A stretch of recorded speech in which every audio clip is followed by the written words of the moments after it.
Hello everyone, 12 জন মিলে ফুল battalion নিয়ে চললাম পুরী। কিন্তু ট্রেনের টিকিট কনফার্ম না হয় অগত্যা বাসে যেতে হবে। এখানে যে কিভাবে আমরা আছি আমিই জানি। আমরা এই যে আমরা সবাই যাচ্ছি এরকম করে কষ্ট করে, কি করব?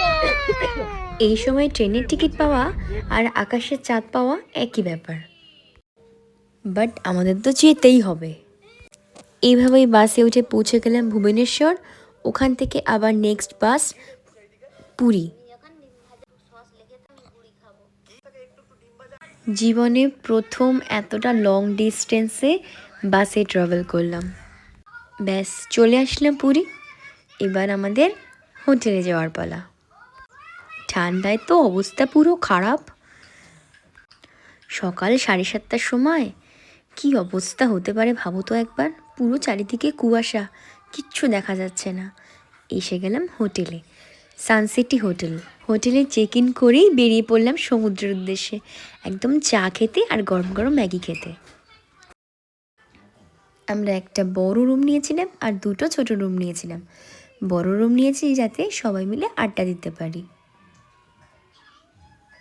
এবার তো সবার খিদে পেয়ে গেছে, ব্রেকফাস্টের টাইম, তাই লুচি আর সবজি অর্ডার করে নিয়েছিলাম।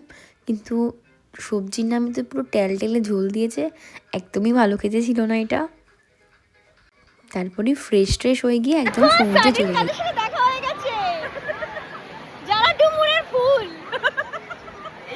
কাদের সাথে দেখা হয়েছে? হ্যাঁ, এখানে এসে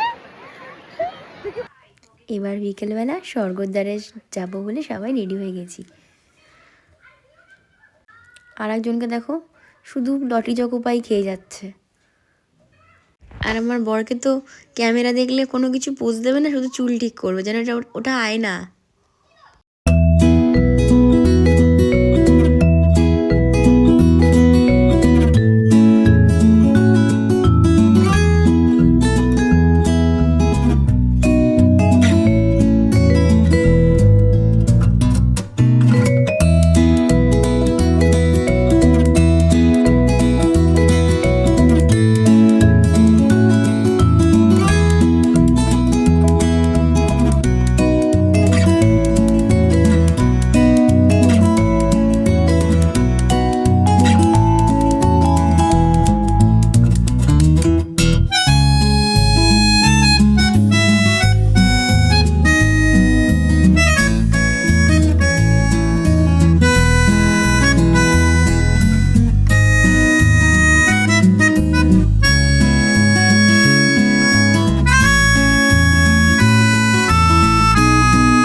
চাটফাট খাবো, খিদে পেয়ে গেছে সবার।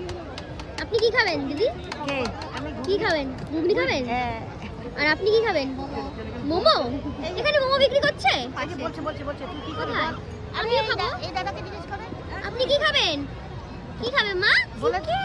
না, চিকেন তুমি খাবে না, তুমি তো কর্ন খাবে, তাই না? ও কর্ন অর্ডার করেছে। পরের দিন তো সকাল সকাল মন্দিরে যাওয়ার জন্য রেডি হয়ে গেছি, কিন্তু মন্দিরে তো ফুটেজ নেওয়াই যায় না, কারণ ওখানে তো ফোন অ্যালাউই নয়। মন্দির থেকে এসে রেস্ট নিয়ে বিকেলবেলা আবার বেরিয়েছিলাম। আজকে দিনটাই কিন্তু, কালকে আমরা কিন্তু চলে যাব। কেন? এখানে থাকবে পুরীতে তুমি?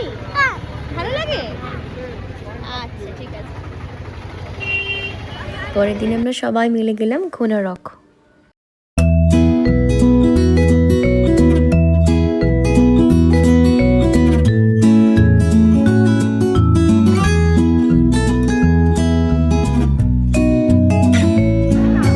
কিছুই দেখার নেই এখানে, শুধু দেখার ছাড়া কিছু নেই। না